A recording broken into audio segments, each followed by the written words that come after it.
Okay, so I wanted to point out a few issues that Christen ran into yesterday during her demonstration on the Rhino model. And basically, when she was trying to create a surface at the very beginning, she got a message saying that there were self-intersecting curves. So I'll just show you what that message said. And she went ahead with it anyways, and it looked like it created a surface, but it actually didn't create a proper surface. So you would know if it was a surface because you should be able to see it show up in this shaded or ghosted view. You shouldn't be able to see all of the lines that are behind the objects when something is ghosted or shaded. So I knew right away that there was an issue with the surface, and I wanted to show you guys a problem-solving method for how you can fix that. So if we go back here, this was brought in as a block, and I am just going to start by exploding it. So now it's exploded into one object, and I'm going to keep exploding it until I get to the base number of objects. So then I'm going to select the outline here, and I'll just copy it over just to make sure I don't, if I mess up, I can go back to the original. So basically, I'm going to do a couple tests here. The first thing I'm going to do is check for duplicate objects, and I'll use the command cellup. So Rhino will look throughout the whole file and look for duplicates, but nothing was found. So I'm going to try another command, cell bad objects. This will look for bad objects. There weren't any there either. So the last command I'm going to try is curve start. If I click off my selection, then I should see a point where Rhino has identified where the curve is beginning. And I'm going to zoom right into that and see if that's the problem. So it looks like here there are two intersecting curves, and this is likely the cause of our issues.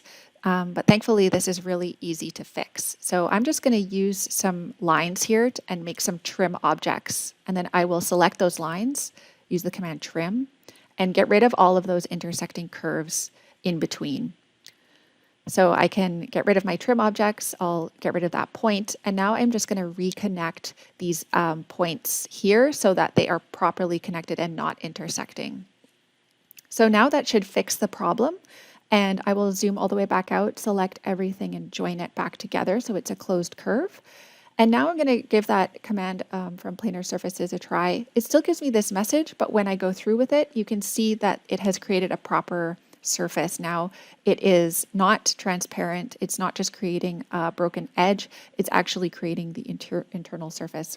And this is important because when you guys go to make 2D on your isometric views, you notice that Christen at the end of the video said you may have to do a lot of editing here. So this would be a complete nightmare to edit afterwards. The line work would just be pretty crazy. So if we have proper surfaces, we know that the hidden lines behind will be excluded from our make 2D object, and that will mean our line work editing process is going to go a lot smoother. So I also wanted to ask you guys to turn on the patterns tracings that you are using, just so that when you export them in your axonometric, that we can understand which pattern you were basing your patterning off. So I'm going to move this tree into place, and I wanted to show you guys another tip here, which is that Christen had manually rotated all of her objects by a certain amount because it was based on the view that she wanted to create. But sometimes we don't know what view we want to create, and we can't figure out which way we need to rotate all of our objects. So I would like to show you guys a plugin that can really help with this process. The plugin can be found at this link, which I will post onto our Miro board. And if I scroll all the way down, I'm going to look for one that says FaceCamera. Here it is. So I'll download it. I'm going to extract this and then open up the file. I'll open up my Rhino window, and then I can just simply drag this file into the Rhino window, and it will load the script automatically. So you can see in my command line that it says the script file is loaded. And now all I need to do is use the script name as a command. So that would be FaceCamera. So first I'll just change my view and go to another place where all my assets aren't currently facing. If I had to go through and rotate all of these at once, there wouldn't be an easy way for me to do it in Rhino. So this plugin allows us to cause all of our assets to turn into the direction that the camera is facing. So you select the object that you want to turn and use the command FaceCamera. And now you can see it has turned towards the current view.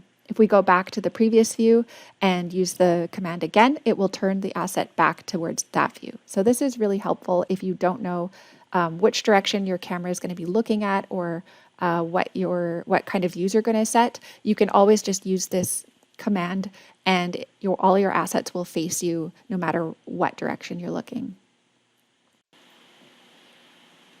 Okay, last thing I want to show you is how to save views. So if you want to return to a view that you think you're going to use over and over, it's probably a good idea to save that view. So you can go up here into the little drop down and go to Set View, Named Views. This opens up the Named Views panel, and now you can click on the disk here to save the view. And if you change where you're at in Rhino and you want to return to this specific view, you just go down here to Set View, and then you'll see your named view saved there right at the bottom of the list. So you can always return to something if you want to do a lot of different studies on the same view and export them so you know that they're all exported the same orientation. Then this is the command to use for that.